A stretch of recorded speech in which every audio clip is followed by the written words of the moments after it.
तो guys finally आज हम बात करेंगे लुकिज्म के चैप्टर नंबर 550 के बारे में। और आज की वीडियो की शुरुआत में हम देखते हैं एक पास्ट का सीन जहाँ पे जिनरैंग लोगों के सामने आते हैं गैप्रियोंग किम द लेजेंड। जिनरैंग को लग रहा होता है कि ये लोग यहाँ पे इनसे लड़ने के लिए आ रखे हैं, इसलिए जिनरैंग गैप्रियोंग के ऊपर एक अटैक भी करता है, लेकिन गैप्रियोंग किम उसे आसानी से ब्लॉक कर लेते हैं और कहते हैं बहुत समय बाद मैं किसी ऐसी आंखों वाले बंदे से फाइट कर रहा हूँ। ये शैंगबेक और जिनरैंग लोगों का पहला टाइम होता है जब वो गैप्रियोंग से मिल रहे होते हैं और जिनरैंग लगातार गैप्रियोंग के ऊपर अपनी कोहनी से हमले ही हमले करे जा रहा होता है। हालांकि ये हमले गैप्रियोंग को टच भी नहीं हो पा रहे होते और गैप्रियोंग कहते हैं लगता है तुम काफी ज्यादा फाइट करते हो। क्या तुम हमेशा इसी तरीके से फाइट करते हो? क्या तुम हमेशा अपने छोटे भाइयों को बचाने के लिए लड़ते हो? सच में तुम एक टैलेंटेड लड़के हो। तुम्हारे अंदर उस टैलेंट की ताकत है जो किसी की रक्षा करने से आती है और तुम जैसे टैलेंटेड लोगों के लिए मैं हमेशा ही सामने के रास्ते खोलना पसंद करता हूँ। इसलिए उम्मीद करता हूँ जो चीज अब तुम देखने वाले हो उसमें तुम्हें मजा आएगा। लेकिन जिनरैंग भागता हुआ आता है गैप्रियोंग के ऊपर हमला करने के लिए, लेकिन गैप्रियोंग जिनरैंग के एक ऐसा फटका मारते हैं कि जिनरैंग को पता भी नहीं चलता ये पड़ा कैसे, और जिनरैंग सिर्फ एक ही मुक्के में शांत हो चुका होता है। और गैप्रियोंग के ड्राइवर के थ्रू जब उनका कोट उन्हें वापस से पहनाया जा रहा होता है तो गैप्रियोंग जिनरैंग को कहते हैं क्योंकि तुम एक टैलेंटेड लड़के हो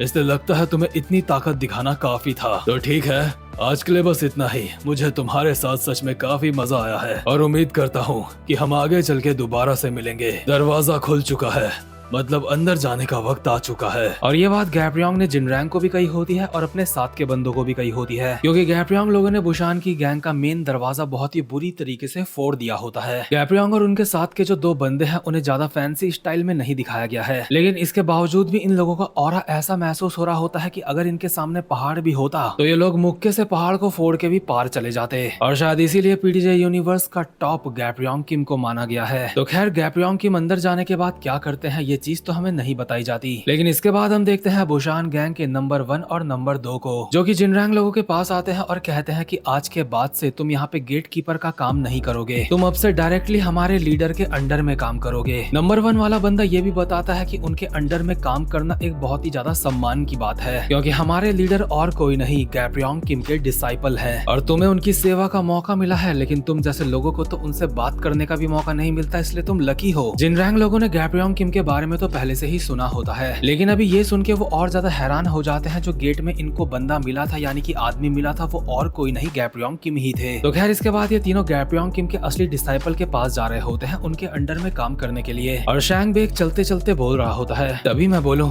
उनके अगल बगल का ऑरा इतना ज्यादा अलग क्यों था सबसे? बड़े भाई, इसका मतलब जिसके ऊपर आप हमला कर रहे थे वो लेजेंडरी फिस्ट के लीडर थे, इसके बावजूद भी उनको आपके ऊपर बिल्कुल भी गुस्सा नहीं आया था। मुझे लगता है रोमांटिक फिस्ट के हीरो और हमारी कंट्री के सेवियर वो बाकियों से काफी ज्यादा अलग हैं, तो वो यहाँ पे अपने डिसाइपल से मिलने के लिए आ रखे थे। इसका मतलब जो उनके डिसाइपल है वो भी उनकी ही तरह बहुत ही अच्छे इंसान होंगे। सच में ये बात जान के मुझे बहुत ज्यादा खुशी हो रही है। मुझे फीलिंग आ रही है कि आगे सब कुछ काफी ज्यादा अच्छा चलेगा। तो खैर ये लोग डिसाइपल के रूम के बाहर पहुंच चुके होते हैं और जैसे ये दरवाजा खोलते हैं तो अपनी जिंदगी में पहली बार इन लोगों की मुलाकात होती है गैप्रियोंग किम के डिसाइपल के साथ। लेकिन गैप्रियोंग किम का डिसाइपल बिल्कुल भी अच्छा दिल का तो नहीं लग रहा होता। ये बंदा यहाँ पे नंगा बैठ के सिगरेट पी रहा होता है, इसके अगल बगल काफी सारे पैसे पड़े होते हैं और ये बंदे का नाम होता है डालियांग। लेकिन एक सेकंड, अगर आपने लुकिज्म की सारी वीडियोस देखी होंगी तो आपने इस बंदे को पहले के कुछ चैप्टर्स में भी देखा होगा। ये बंदा मुझे वही लग रहा है जिसकी एली जैंग के साथ फाइट हुई थी और इसका नाम हमें उस वक्त बताया जा रहा था बेकजिन होंग। मुझे तो ये वही बंदा लग रहा है। अब आगे चल के ये लोग अलग अलग निकले तो मेरी कोई गलती नहीं है क्योंकि वो दोनों बिल्कुल सेम लग रहे हैं। तो खैर डालियांग इन तीनों को देख के कहता है क्या हुआ हरामखोरो, वहाँ पे ऐसे भूत की तरह खड़े होके क्या कर रहे हो? इसके बाद जो दो छपरी होते हैं वो इसको बताते हैं कि ये तीनों यहाँ पे आपके अंडर में काम करने के लिए आ रखे हैं और भले ही ये तीनों ज्यादा ताकतवर नहीं लगते हैं लेकिन ये चैंपियन है एरिना के, इसका मतलब ये आपकी रक्षा करने के लिए पूरी तरीके से क्वालिफाइड हैं। क्या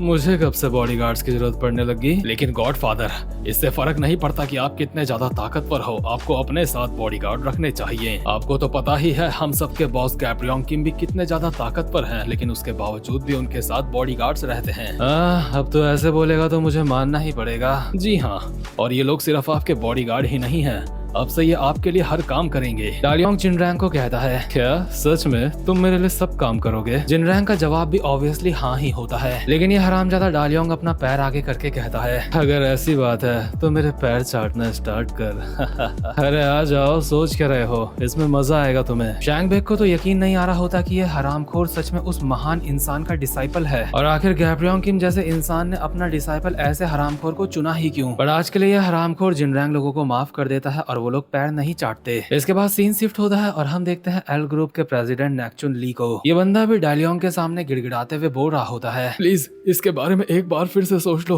अगर आप ऐसा करोगे तो हमारे लिए कुछ भी नहीं बचेगा। अगर आप ऐसा करोगे हमारे साथ तो हम जिएंगे कैसे? क्या तुम जियोगे कैसे? चुपचाप से सिर्फ चावल खा के जियो। प्लीज सर, एक बार फिर से सोचिए, हमारा बिजनेस बहुत छोटा है। अगर आप हम सबसे इतना कुछ लेके चले जाओगे तो हम सरवाइव नहीं कर पाएंगे। यानी कि डालियोंग इनसे काफी सारे पैसे ले रहा होता है और इसका जवाब देते हुए कहता है, क्या तुम्हारा छोटा सा बिजनेस है? वैसे बात तो तेरी सही है, लेकिन क्या तू ये बात भूल रहा है कि ये छोटा सा बिजनेस किसकी वजह से चल रहा है? इस सब का क्रेडिट गैब्रियोंग किम की फिस्ट गैंग को जाता है, और जो मेरे टीचर का है मैं बस उनकी जगह पे वो चीज ले रहा हूँ। और ये बात ये हरामजादा जलते हुए नोट से सिगरेट को जलाते हुए बोल रहा होता है। नैक्चुन ली जो कि अभी भी गिड़गिड़ा रहा होता है उसको ये कहता है, तुझे तो शुक्रगुजार होना चाहिए कि मैं कोई यामाजाकी नहीं हूँ, क्योंकि अगर मेरी जगह कोई यामाजाकी होता तो तेरा सब कुछ लेके चला जाता। लेकिन तू हरामजादा, जब मैं तुझसे बात कर रहा हूँ तो तुझे मेरी बातें समझ नहीं आ रही हैं। दरअसल डालियोंग अभी फैक्ट्री को बंद भी करवाना चाह रहा होता है, इसलिए वो सबको बाहर भेज देता है और नैक्चुन के पास बस गिड़गिड़ाने के अलावा और कोई रास्ता नहीं बचता। लेकिन इस हरामखोर की हरामखोरी बस इतने में ही खत्म नहीं होती। इसके बाद सीन शिफ्ट होता है और हम देखते हैं बीच सड़क का सीन, जहाँ पे इसने बीच चौराहे पे अपनी कार रोक दी होती है और पूरी तरीके से वहाँ पे जाम लग चुका होता है। और इसी हरामखोर की वजह से पुलिस वाले वहाँ पे किसी और को आगे जाने दे भी नहीं रहे होते। और बुशान का मेयर रिक्वेस्ट कर रहा होता है कि प्लीज सर ऐसा मत करो,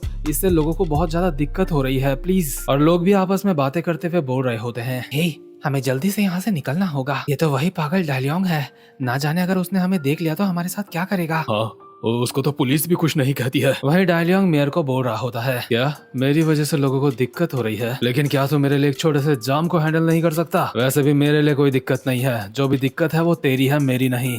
लेकिन सर वो वहाँ पे एम्बुलेंस भी खड़ी है, प्लीज उसको तो जाने दो, वो एक इमरजेंसी केस है, अगर पेशेंट को जल्दी हॉस्पिटल नहीं ले जाया गया तो पेशेंट मर जाएगा। लेकिन डालियोंग अपनी कार से बाहर निकल के इसको कहता है, क्या पेशेंट मर जाएगा? लेकिन क्या तुझे ये सच्चाई नजर नहीं आ रही है कि तू अब तक जिंदा है, और तू आज जिंदा यहाँ पे अपने पैरों पे खड़ा सिर्फ गैब्रियोंग किम की वजह से है। लेकिन उसके बावजूद भी तू गैब्रियोंग किम के डिसाइपल को बोल रहा है कि वो थोड़े से मजे भी नहीं कर सकता। हाँ मेयर ह्यूंग वैंग, तू अच्छी तरीके से जानता है ना मैं किसका स्टूडेंट हूँ, इसलिए तू मेरे सामने ज्यादा बकवास ना करे, तेरे लिए यही सही होगा। लोग अभी आपस में बात कर रहे होते हैं कि गैब्रियोंग किम ने इस पागल को अपना स्टूडेंट बनाया ही क्यों। और इस भीड़ में हमें जैक वेंडो और हाशिक श्योंग भी देखने को मिलते हैं, और साथ ही में बेक जिन होंग भी यहीं पे खड़ा होता है। इसका मतलब डालियोंग और बेक जिन अलग अलग इंसान हैं। लेकिन जब ये सीन हमें यहाँ पे दिखाया जा रहा है, साथ ही साथ में लोग पीछे से ये भी बात कर रहे हैं कि डालियोंग पहले से ऐसा नहीं था, पहले वो अच्छा इंसान हुआ करता था। अब ये कोई पिछला सीन ना हो जहाँ पे हमें बेक जिन दिखाया जा रहा है। मतलब डालियोंग और बेक जिन अलग अलग तो अभी लग रहे हैं, लेकिन मैंने पीटीजे के ऊपर यकीन करना छोड़ दिया है। तो खैर इसके बाद हम एक और सीन देखते हैं डालियोंग का, उस वक्त का सीन जहाँ पे ये बंदा अच्छा हुआ करता था और लोगों की रक्षा करता था। लेकिन जो इसकी गैंग के नंबर 2 और 3 के बंदे हैं, उन दोनों ने इसको बिगाड़ दिया। दरअसल वो दोनों गैब्रियोंग किम की गैंग के सबसे लोएस्ट रैंक के बंदे हुआ करते थे, और गैब्रियोंग किम की गैंग जब 2 हिस्सों में बढ़ गई तो ये दोनों यहाँ पे आ गए। इनको अच्छी तरीके से पता था कि गैब्रियोंग किम का डिसाइपल यही बुशान में है और ये उसका फायदा उठाना चाहते थे, और वो फायदा इन दोनों ने उठाया भी। एक तरीके से इन दोनों ने डालियोंग के अंदर की हैवानियत को बाहर निकाला है, और लोगों को लगता है अब बुशान में ऐसा कोई नहीं बचा जो उन लोगों को इस हरामखोर से बचा सकता है। इसके बाद सीन शिफ्ट होता है और हम देखते हैं समुद्र के बीच का सीन, जहाँ पे जिनरैंग लोग इस हरामखोर के साथ एक बोट में होते हैं, और ये हरामखोर लगातार जिनरैंग के मुक्के ही मुक्के मारे जा रहा होता है और कहता है, बहुत बढ़िया, तू तो अच्छी तरीके से मुक्के खा रहा है। मुझे अरीना के चैंपियन से यही उम्मीद थी। गॉडफादर तुझे यहाँ पे मेरे लिए लेके आया, उन्होंने बहुत अच्छा करा। वैसे बॉडीगार्ड, मैंने सुना कि गॉडफादर को तुझे मारने के लिए अपने मुक्के का इस्तेमाल करना पड़ा था, लेकिन मैं भी उनके मुक्के को इतनी आसानी से बाहर निकालने में उन्हें मजबूर नहीं कर पाता, लेकिन तेरे लिए उन्होंने अपना मुक्का इस्तेमाल करा। हाँ हरामखोर, तुझे क्या लगता है तू गैब्रियन किम का डिसाइपल है? ये कहते हुए ये हरामखोर जिनरैंग के लगातार रैप्टे बजाए जा रहा होता है, लेकिन ये चीज सैंगबेक से बर्दाश्त नहीं होती और वो इसका हाथ पकड़ के बहुत ही प्यार से कहता है, बॉस सिर्फ आप ही गैब्रियन किम के डिसाइपल हो सकते हो और कोई नहीं हो सकता। जरूर आपको कोई गलतफहमी हुई है बॉस, प्लीज प्लीज प्लीज बड़े भाई को जाने दो। और अभी यहाँ पे शिप टाइकून भी होता है जिसको इस हरामखोर ने ब्रा पहना रखी होती है और इसको लाइटर देते हुए पूछ रहा होता है कि मैं अपने कपड़े दोबारा से कब पहन सकता हूँ। लेकिन डालियोंग सैंगबेक के बाल पकड़ता है और उसके सामने जलता हुआ लाइटर रख के कहता है, तेरी इतनी हिम्मत की मेरी बात को बीच में काटे। वैसे एक बात मैं हमेशा सोचता हूँ, तू लड़का है या फिर लड़की? बट जिनरैंग इस पगले का हाथ पकड़ के कहता है, वो अभी बच्चा है, उसे जाने दो। क्या तू बोल भी सकता है? और वो बच्चा हुआ तो क्या हुआ? जिनरैंग लाइटर को बिल्कुल अपनी आंख के सामने करके कहता है, प्लीज उसकी जगह पे मुझे सजा दो। तो तेरे छोटे भाई की जगह में तू सजा लेना चाहता है?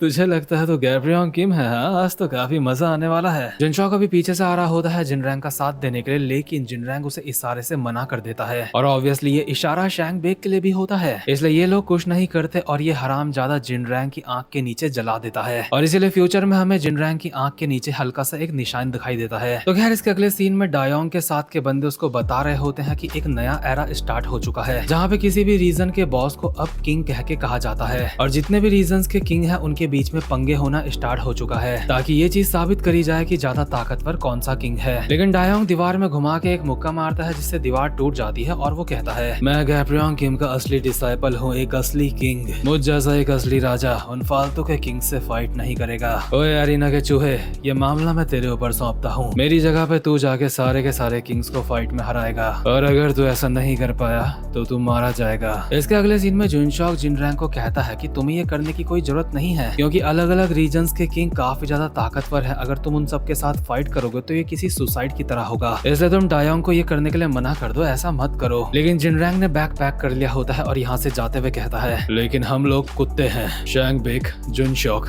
याद रखना बॉस के ऑर्डर्स को फॉलो करना। जिनरैंग दरअसल इसलिए जा रहा होता है क्योंकि अगर उसने अपने बॉस की बात नहीं मानी तो उसके साथ के बंदों को नुकसान हो सकता है, यानी कि जुनशॉक और सैंगबेक को। सैंगबेक लोग बहुत उदास होते हैं लेकिन वो कुछ कर भी नहीं सकते। इसके अगले सीन में हम देखते हैं जिनरैंग पहुंचता है शोकुडू वैंग के पास जो कि ऑब्वियसली एक किंग है। वो भी जिनरैंग से फाइट करने के लिए तैयार होता है और जैसे ही जिनरैंग इसके अपने कोहनी मारता है तो वो अपने माथे से उस कोहनी को रोक लेता है और जिनरैंग के मुंह पे अपना सर दे के मारता है। हालांकि जिनरैंग ने शोकुडू को फाइट में हरा दिया होगा इसके बाद, लेकिन ये चीज हमें दिखाई नहीं जाती। इसके बाद जिनरैंग जाता है शोंगनम के किंग के पास और उससे भी फाइट करता है। इसके बाद प्योंगटैक के किंग के पास जाके उसको भी हराता है। इसके बाद बारी आती है टेसोमा की, उसके बाद बारी आती है गोंगशॉप की। भले ये सारी फाइट्स हमें पूरी बिल्कुल नहीं दिखाई जाती लेकिन जिनरैंग ने इन सबको हरा दिया होगा, मुझे ऐसा लगता है। जिनरैंग भले अंदर से ये काम नहीं करना चाहता लेकिन सैंगबेक और जिनशॉक के लिए वो ये कर रहा होता है क्योंकि पूरी दुनिया में उन दोनों के अलावा इसका कोई नहीं होता। तो खैर इन किंग्स को हराने के बाद जिनरैंग पहुंचता है एक ऐसे किंग के पास जिस किंग की मैं सबसे ज्यादा रिस्पेक्ट करता हूँ। हम देखते हैं शोंगजी एक पहाड़ पे लकड़ी काट रहा होता है और जिनरैंग यहाँ पे उससे फाइट करने के लिए आ रखा होता है, इसलिए शोंगजी उसको कहता है, क्या